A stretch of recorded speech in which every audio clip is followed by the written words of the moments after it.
Baik, bismillahirrahmanirrahim. Assalamualaikum warahmatullahi wabarakatuh. Perkenalkan, nama saya Revia Diva Maulina dengan NIM 322110045 dari kelas Arsitek 21A Universitas Pelita Bangsa.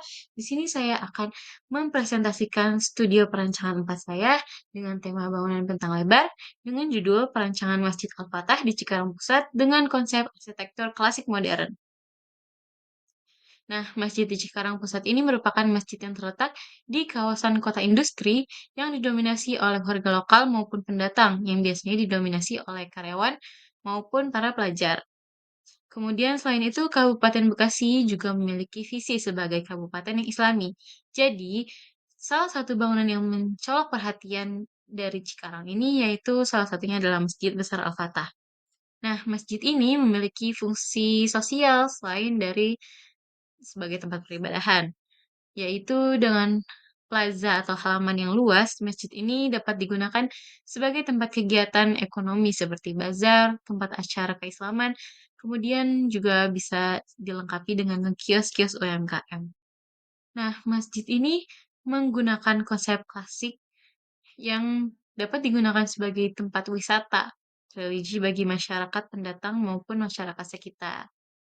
Nah, masjid ini berasal dari kata Asmaul Husna yang ke-18, yaitu Al-Fatah, yang memiliki arti pembuka rahmat. Dengan harapan masjid ini dapat menjadi rahmat bagi lingkungan serta warga sekitar, kemudian juga bisa menjadi tempat yang bermanfaat bagi orang-orang yang berkunjung. Selain itu, Masjid Al-Fatah ini dapat menampung jamaah sebanyak 3.000 orang. Nah, Masjid Al-Fatah ini terdiri dari dua lantai. Yang pertama, di lantai pertama itu diperuntukkan untuk gedung serbaguna, kemudian area kantin, serta area plaza. Kemudian di lantai dua ini merupakan gedung ibadah utama atau mezanin untuk tempat ibadah perempuan. Nah, lokasi site ini saya ambil di Jalan Ganesha Boulevard, Hegar Mukti, Cikarang Pusat, Kabupaten Bekasi, Jawa Barat. Nah, dengan luasan 9.503,59 meter persegi. Peraturan bangunan setempatnya itu ada KDB 60% dengan 5.702,15 meter persegi dengan KLB 2 lantai, kemudian KDH-nya 15% itu 1.425,54 meter persegi dengan GSB 6 meter. Kemudian berdasarkan master plan pada Kota Delta Mas, lokasi perencanaan tapak ini termasuk ke dalam zona komersial, perkantoran layanan, dan pendukung perumahan. Nah, di rencana tata ruang dan wilayah Kabupaten Bekasi di gambar ini, lokasi site ini terdapat pada wilayah pengembangan 2, yaitu pusat pemerintahan, industri, perumahan, pemukiman skala besar, pertanian, dan pariwisata. Kemudian berikut mengenai analisa kebutuhan ruang. Di sini terdapat yang pertama ada ruang sholat utama dengan kapasitas 3.000 orang. Jumlah luasannya ada 2.160 meter persegi. Kemudian yang kedua ada alun-alun dengan kapasitas 5.000 orang dengan luas ruang 4.320 meter persegi. Kemudian ruang imam dengan kapasitas 1 atau 2 orang dengan luas ruangannya itu 9 meter persegi. Untuk ruang wudhu wanita kapasitasnya 20 orang dengan luas ruangan 14,4 meter. Ruang wudhu pria dengan kapasitas 20 orang dengan luas ruangan 14,4 meter. Kemudian ada ruang wudhu difabel dengan kapasitas 4 orang dengan luas ruangnya 6,18 meter persegi. Dan di sini ada analisa kebutuhan ruang pengelola. Di sini ada ruang kantor, ruang tamu, toilet, ruang rapat, dan gudang. Kemudian ada analisa kebutuhan ruang outdoor. Terdapat parkiran mobil, parkiran motor, ruang satpam, pusat ATM, dan taman atau vegetasi. Selanjutnya ada ruang kebutuhan food court. yang di dalamnya ada ruang makan, stand makan, serta toilet. Selanjutnya ada kebutuhan ruang servis. Di dalamnya ada ruang servis untuk pembersihan, ruang genset, ruang pompa. Mengenai analisis kegiatan pengunjung mengenai analisis kegiatan. Di sini terdapat kegiatan pengunjung laki-laki, di mana ada kegiatan datang, parkir ke pusat ATM lalu keluar, maupun datang parkir ke alun-alun, tempat loker, tempat wudhu, toilet, ataupun tempat sholat. Atau juga bisa dari alun-alun, eh, bisa mengarah langsung ke kantin. Begitu pula dengan kegiatan pengunjung perempuan. Sama halnya seperti kegiatan pengunjung laki-laki. Hanya dibedakan arah masuknya saja. Untuk analisa kegiatan pengelola laki-laki, di sini bisa datang parkir ke pusat ATM lalu keluar, maupun datang parkir ke alun-alun, kemudian ruang pengelolaan, kemudian ke ruang persiapan, toilet, serta ruang pemeliharaan bangunan. Nah, dari alun-alun atau plaza itu bisa mengarah langsung ke ruang wudhu, tempat sholat, maupun toilet. Begitu pula dengan pengelola perempuan. Sama halnya seperti pengelola laki-laki tadi. Nah, kemudian untuk area luar ruangan ini seperti parkir, pos satpam, pusat ATM, dan alun-alun ini bisa terhubung langsung dengan ruang pengelola, kemudian area makan atau food court, kemudian bisa langsung terhubung juga dengan area pelayanan, seperti toilet, kantin, loker, dan bisa terhubung langsung juga dengan kawasan masjid, yaitu tempat ibadah, ruang wudhu, toilet, mimbar, serta ruang audio juga. Kemudian area pelayanan ini sangat jauh dengan area ruang pengelola, tetapi dia sangat dekat dengan area food court dengan juga area luar ruangan seperti parkir, pos satpam, pusat ATM, dan plaza. Kemudian untuk kawasan masjid sendiri, dia lumayan jauh dari area food court seperti tempat wudhu, toilet masjid, ruang sholat utama, mimbar, dan audio itu terletak sedikit jauh dari area food court. Tapi dia terhubung langsung dengan ruang pengelola, kemudian bisa terhubung langsung juga dengan area luar ruangan. Oke, selanjutnya analisis tapak. Yang pertama, analisis matahari. Jadi, matahari pada tapak ini mengarah dari timur ke barat, sehingga cahaya dari panas matahari paling sering diterima di area depan dan belakang tapak. Untuk wilayah timur dan barat ini berpotensi menerima suhu tambahan yang membuat suhu pada area tersebut semakin meningkat. Jadi penyerahan matahari yang berlebih pada area tersebut dapat membuat nah, jadi penyinaran yang lebih jadi penyinaran yang berlebih pada area tersebut dapat membuat silau pengguna yang berada di dalam ruangan. Nah, output dari analisis ini yaitu menggunakan material transparan untuk memasukkan cahaya alami seperti kaca, kemudian menyelubungi second skin untuk mengurangi panas yang masuk ke dalam bangunan. Selanjutnya analisis angin. Angin ini berhembus dari barat ke laut tenggara, yaitu dari belakang tapak ke depan tapak. Yang berhembus kencang disebabkan area sekitar lahan ini merupakan lahan kosong, sehingga aliran angin di sekitar ini sangat baik karena minimnya faktor penghalang. Dengan adanya aliran angin yang baik ini, maka harus dimanfaatkan untuk memaksimalkan penghawaan alami pada bangunan. Jadi output yang saya ambil yaitu penggunaan material roster di belakang gedung masjid serta memiliki jendela di area depan masjid untuk mendapatkan sirkulasi angin yang baik. Selanjutnya, analisis kebisingan. Karena kawasan tapak ini merupakan kawasan industri, maka gangguan terbesar didapat dari jalan utama, serta jalan di depan tapak.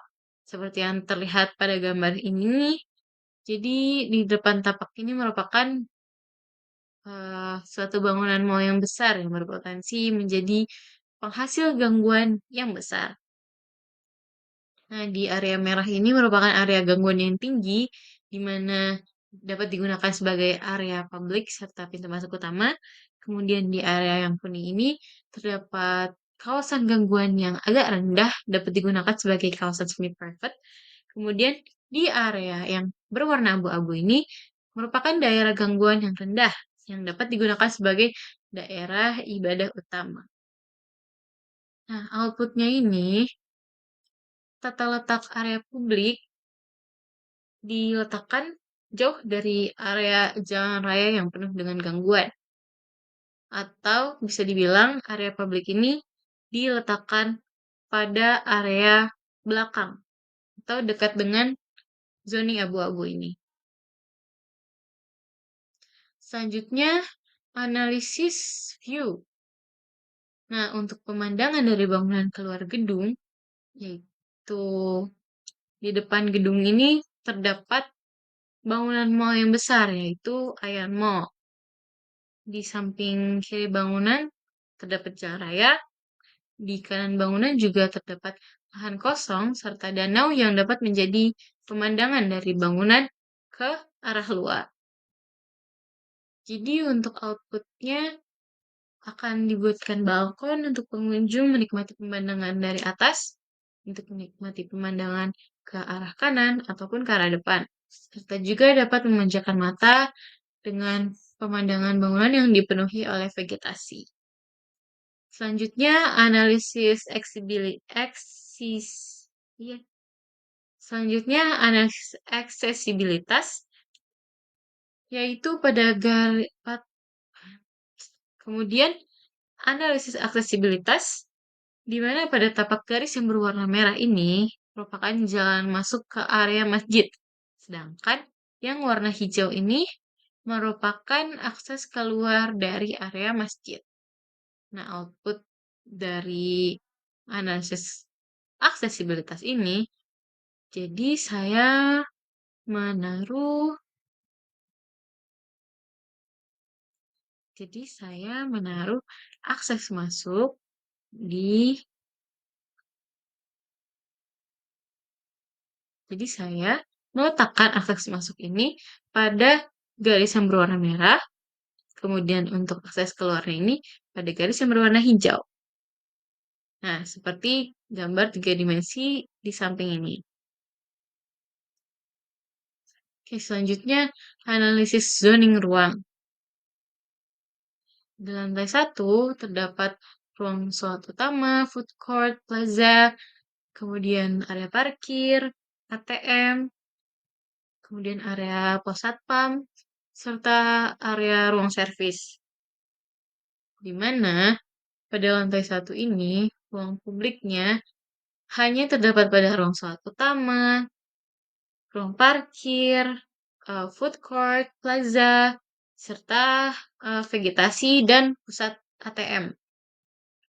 Kemudian untuk area private-nya di sini terdapat ruang pengelola, ruang rapat, ruang tamu yang hanya bisa diakses oleh para pengelola.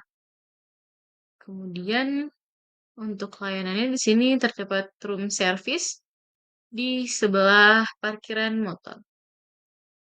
Kemudian di area lantai 2 ini merupakan area full untuk publik, yaitu mezanin untuk area peribadahan perempuan. Nah, selanjutnya mengenai utilitas sistem. Nah, selanjutnya mengenai sistem utilitas. Untuk memenuhi seluruh kebutuhan air bersih yang ada di masjid, air yang digunakan ini bersumber dari sumur dan pump. Nah, konsep sistem pendistribusian yang dipakai ini adalah downfeed system. Karena air lebih mudah didistribusikan dan hanya menggunakan satu buah pompa dan penyalurannya menggunakan sistem gravitasi. Jadi sumber air untuk sistem pemadam kebakaran ini bersumber dari PDAM. Kemudian air kotor pada masjid ini terdiri dari dua jenis air, yaitu air kotor yang berasal dari pantry. Kemudian yang kedua ada air yang berasal dari tempat wudhu dan toilet. Nah, air kotor yang berasal dari pantry harus melalui grease trap atau bak penangkapan lemak terlebih dahulu. Resapan ini terhubung dengan priol kota, meskipun air dari resapan tidak sampai meluap. Nah, jadi dari air PDAM menuju ke pompa, kemudian menuju ke air menara. Begitu pula dengan sumur. Sumur eh, menuju ke pompa, kemudian menuju ke water tower.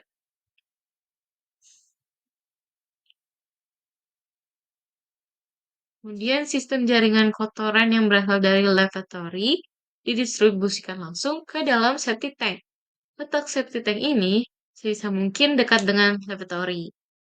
Karena di dalam masjid terdapat banyak lavatory atau toilet, maka jumlah septic tank itu dan sumur resapannya diperkirakan akan lebih dari satu.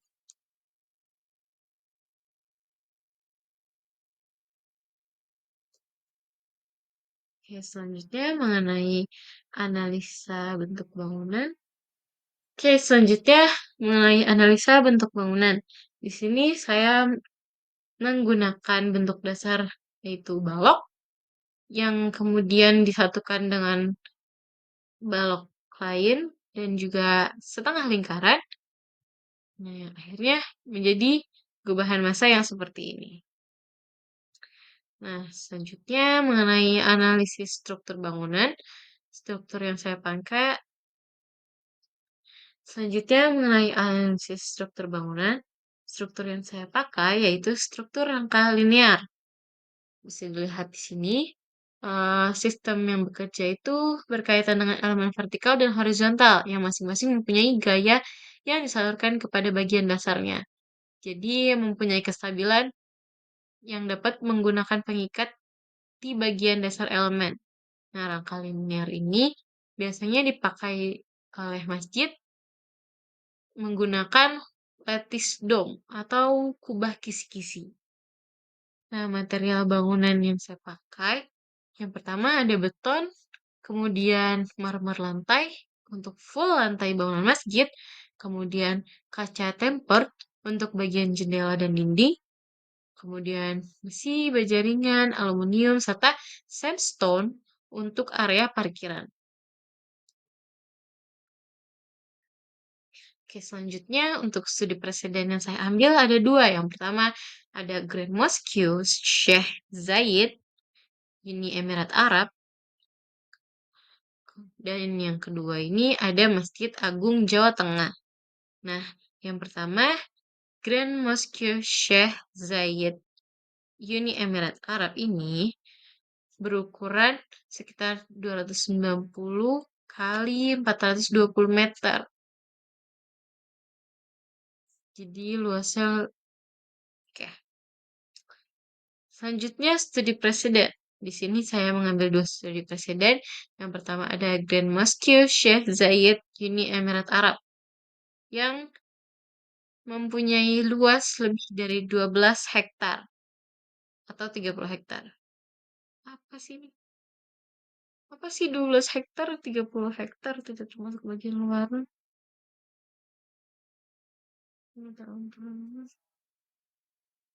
Hmm.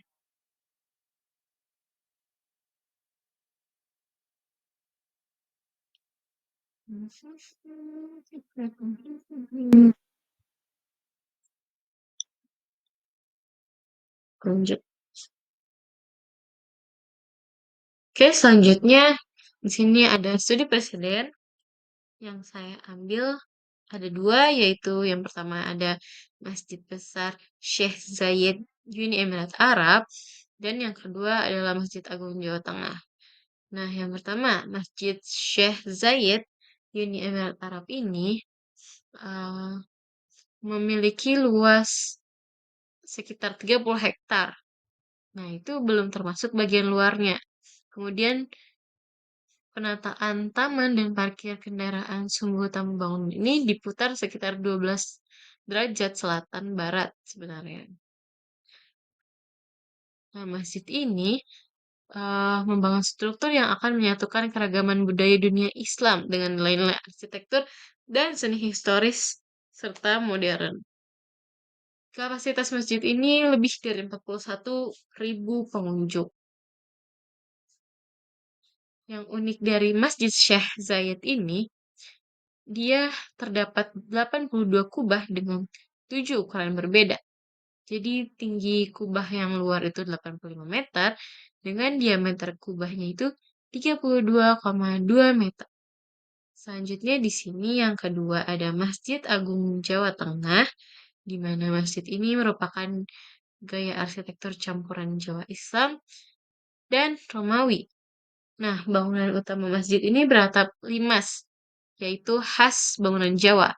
Namun di bagian cerminnya dilengkapi dengan kubah besar berdiameter 20 meter.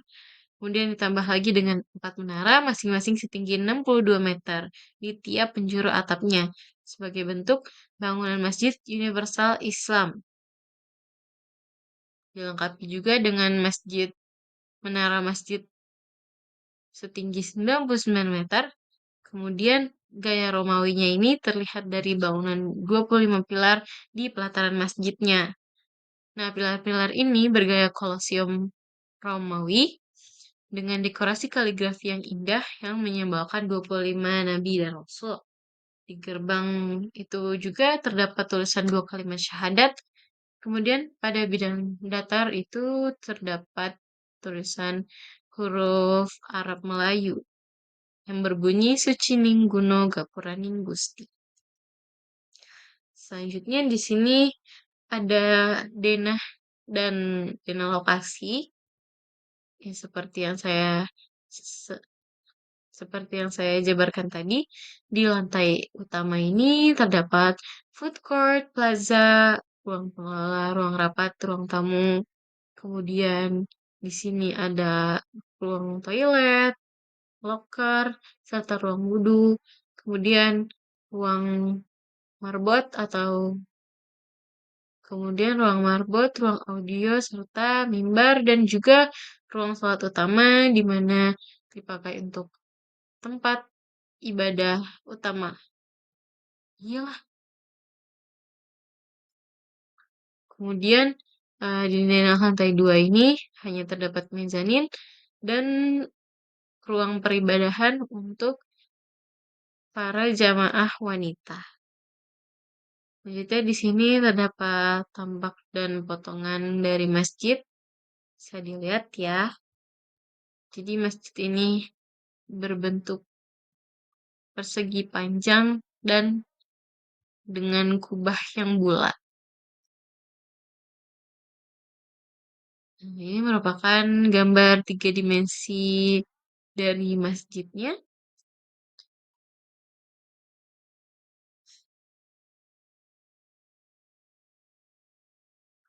Ya, mungkin cukup sekian dari saya. Apabila ada kekurangan dan kesalahan mohon dimaafkan. Saya akhiri. Wassalamualaikum warahmatullahi wabarakatuh.